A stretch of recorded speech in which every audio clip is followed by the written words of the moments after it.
Tonight, we continue to follow the tragedy in the small city of Uvalde, Texas. At least 19 young children and 2 teachers were murdered and several others injured in a mass shooting at Robb Elementary School. This was the last week of school for students and teachers. They were preparing for summer vacation. And as the district superintendent spoke about the grief counseling being offered to students and staff, the emotional toll of this tragedy was very clear. My heart was broken today. We're a small community, and we'll need your prayers to get us through this. This December will mark 10 years since the tragic shooting at Sandy Hook Elementary School in Newtown, Connecticut. 20 were killed in that horrific event. And then President Obama struggled to articulate our national grief just hours after the massacre. The majority of those who died today were children. Beautiful little kids between the ages of 5 and 10 years old.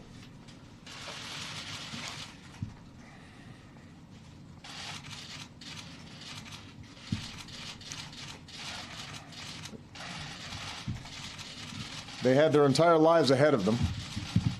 Birthdays, graduations, weddings, kids of their own.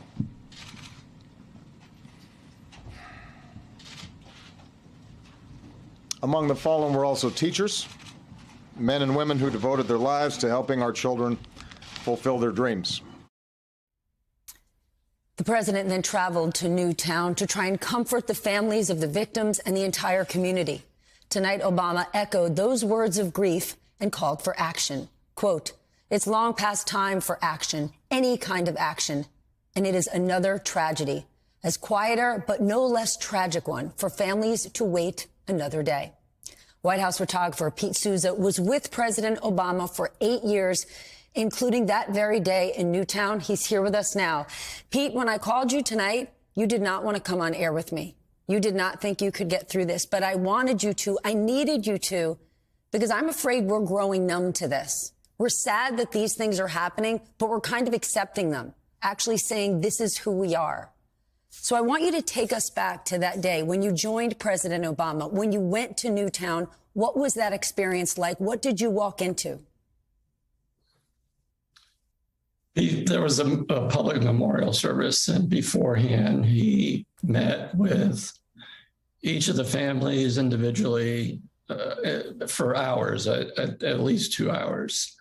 And it's just raw emotion. It's 2 days after the worst possible thing that could have happened to any of these parents. And under those circumstances, they're meeting the President of the United States, and they want to show him pictures of their loved ones. They want to tell them about their son or their daughter. And you showed that picture of Francine and David Wheeler, and this is one of the young child, one of the girls that had been killed, first grader had been killed. This is her surviving cousins and siblings in that photograph. And if you look closely at that photograph, let's pull it back up. President Obama kind of had to kind of force a smile because it wasn't really a smiling kind of event, if you will. Then it was. No, I mean, I think that normally under these circumstances, I'm able to keep my emotions in check. I think 2 days after the shooting, when we went to Newtown, was the one time where I was crying throughout that evening in Newtown. Then take me to that night and how you felt seeing parents of kindergartners, first graders who lost their children forever. Did you ever think that 10 years later, you'd be sitting having a similar conversation about a very similar brutal attack in our country? I mean, if we couldn't do anything after Newtown, then will we ever do anything? I got the news as I was headed to the airport to happen to be flying to Washington, D.C. today.